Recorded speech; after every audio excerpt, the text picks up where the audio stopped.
Alright guys, for this first Halloween tutorial of 2016, we are doing this glamorous mermaid makeup that I applied on my beautiful friend Courtney. So let's just get right into it, I suppose. I start off with her brows. You definitely don't have to have colored brows if you prefer not to. I kind of wish she had like blue hair for this, but even so, I think the brows still looked really cool even though they didn't match her hair. To apply them, I started off with a blue eyeliner from Makeup Forever. You could use any blue eyeliner you want, and I will leave a full list of products down below. I just filled them in with the eyeliner, and then on top of that, I kind of set it with a shimmery teal eyeshadow. Use any teal or blue you have. Once again, with Halloween videos, I try to keep it really, not as product heavy as other videos. I don't think it's important to go spend up a squillion dollars on makeup for Halloween. I just kind of do things and practice with what I have. I don't know.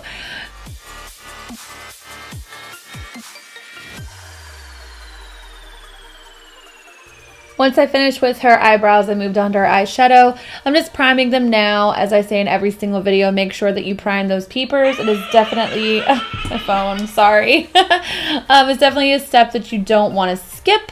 I'm just applying this all over from lash line to brow, and I'm going to start working a really pale purple shade all over her crease and outer corner, from inner corner to outer corner. I'm using Wisteria from Makeup Geek, I believe, and I really just took my time and packed this all over the crease area and built it up to the intensity that I preferred. You definitely want to make sure that you put a lot of it in that outer corner though, because the gradient effect of eyeshadow goes from like white to blue to purple. After I got her crease color done, I went in with a darker matte color. This one is from Makeup Geek. I believe it's called Duchess.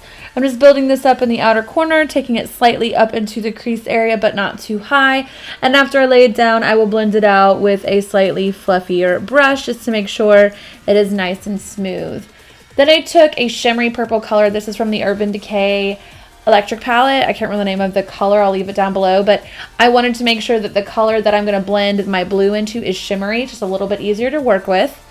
For her lid, I started off with a cream color. I honestly don't know who makes this cream color. It's in my palette.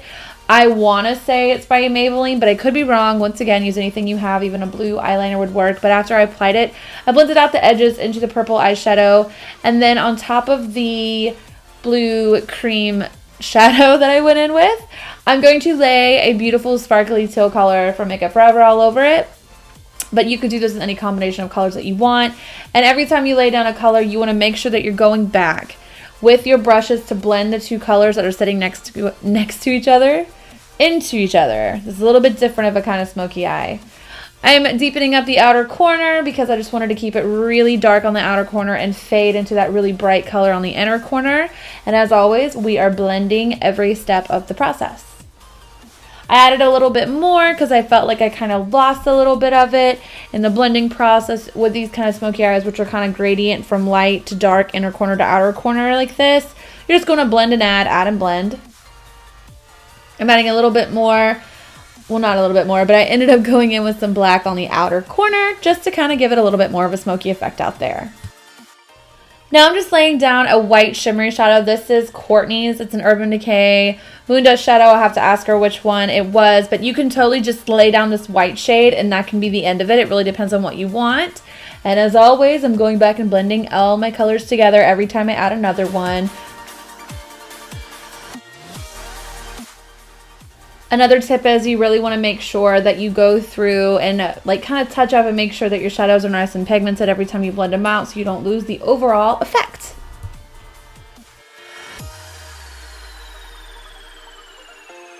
At this point, I'm adding a little bit of Sugar Pill Lumi pigment. You saw this in my last video, which happened to be a mermaid video too, incidentally, but I wanted to put that all over the inner corner, and then I kind of added a little bit of glitter glue with my fingers onto the lid, and I took this really beautiful iridescent glitter from Nye. It's a cosmetic grade glitter. I'm putting it all over her eye because it's going to give a nice sparkly effect. You can add the pigment, ignore the pigment, just do the glitter, just do the white eyeshadow. This is really when you can get creative and do whatever effect that you're feeling.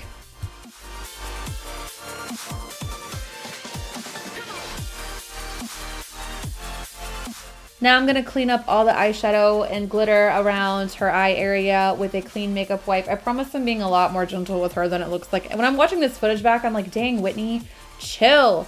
But I actually am being very gentle with her. This is exactly why, and looks like this, I like to do my eyeshadow or my glitter, whatever the case may be, first, because I can clean up and control the shape very easily using this makeup wipe. After that, I'm going to move on to her skin, and I'm applying a nice moisturizing primer. This is Too Faced Hangover RX, I believe, and I'm just putting it all over her skin with a flat foundation brush just to prepare it for all of the good stuff we're going in with next. I did her lashes off camera, and I will leave information about those down below.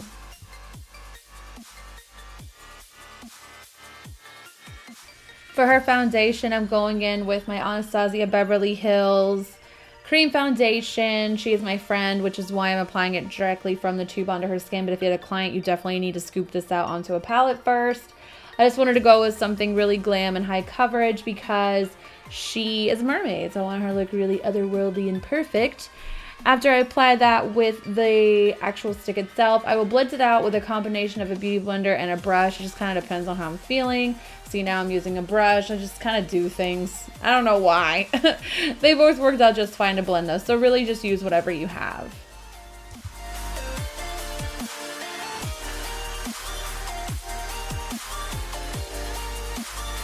For her concealer, I'm using the Tarte Shape Tape. This is in the color Fair. It's in a very, very, very light shade. I decided to use it on her because I really wanted the colors I'm going in with later that are going to be like her contour or bronzer, if you will, are purples and lavenders and blues. And I thought that having a really pale center of her face would really kind of help those colors pop a little bit more. But feel free to use whatever concealer you have or whatever depth of concealer you prefer. I'm sure it will look absolutely perfect. I'm just going to blend it out with a beauty blender as I always do to make sure that we absorb any excess product and there is no creasing.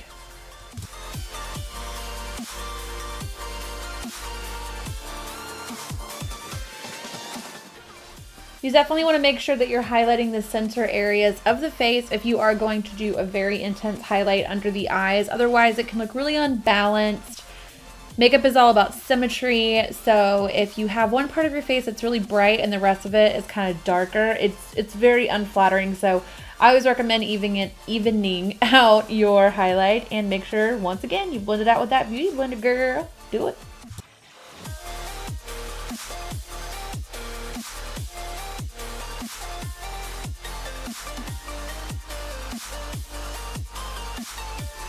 I'm going to lightly set her skin. I think I used the Kat Von D Shade Light palette just to set the areas of her face that I applied the concealer with using this sexy ass brush from Real Techniques. It is Joseph Gordon-Levitt making me pancakes in the morning sexy. I love it so much. I need to pick one up of my own. It's quartz, but thanks for letting me use it, boo.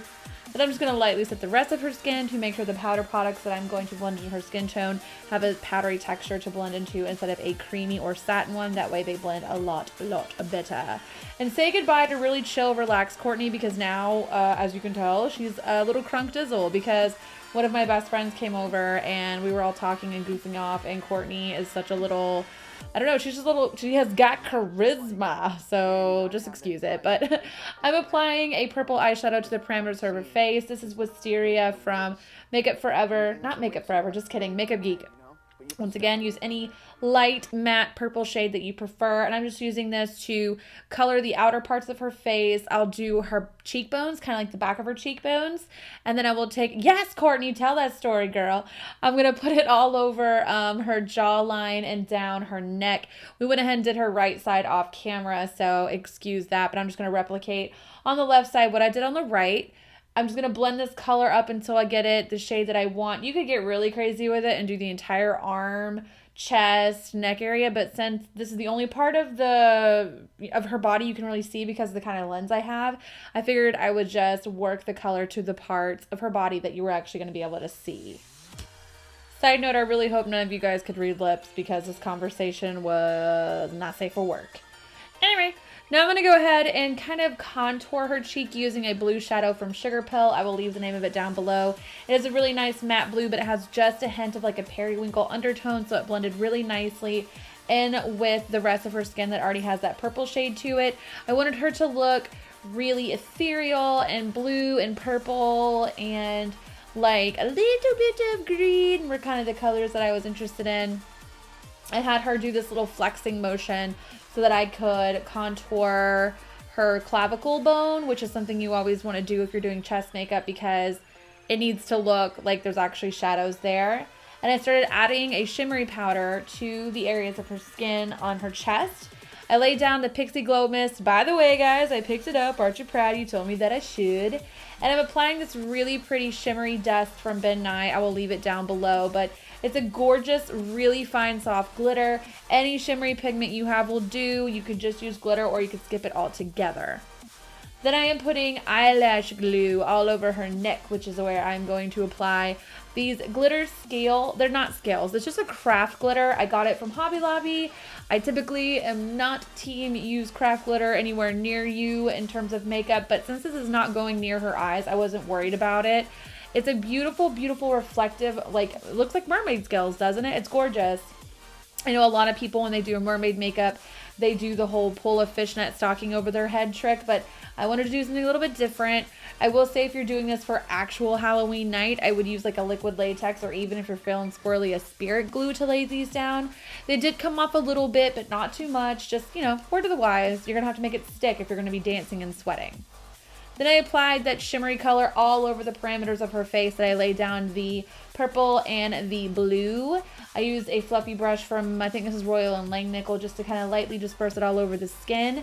And then I took a smaller brush to apply the Lumi Pigment from Sugar Pill a little bit higher, as if it was like her highlighter. So it's got a purple with a reflect of a teal and a shimmer and a glitter, and then we have mermaid scales on top of it. It just, there's like only 5,000 different ways that you could do mermaid scales if that's what you want to do, but this is like my take on it.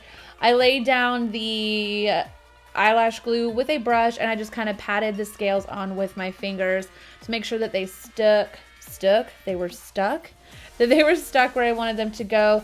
I kept the scales mostly only around the outer parts of her skin, her cheekbones, a little bit on her jawline, and on her neck as well. If I had more time and more eyelash glue, I would have put them all over her chest and her shoulders as well, and it would have been so pretty.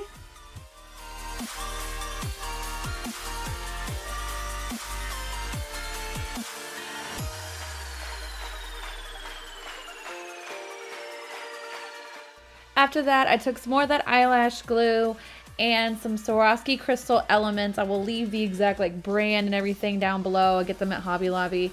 I put these on selective areas of her face with tweezers. You can skip this step, of course, but I think once again it gives an all over super just majestical appearance. The ones I used on her neck weren't as like pretty as the Swarovski crystal ones. I really wanted the Swarovski to go just on her face. But like I said, you could skip this step too and it will still look really good. This is just a way of you guys able to customize this to fit whatever aesthetic you want your mermaid to have. But I really wanted the super shimmery, otherworldly glitter. Just, oh, I love it. I think she looks so beautiful.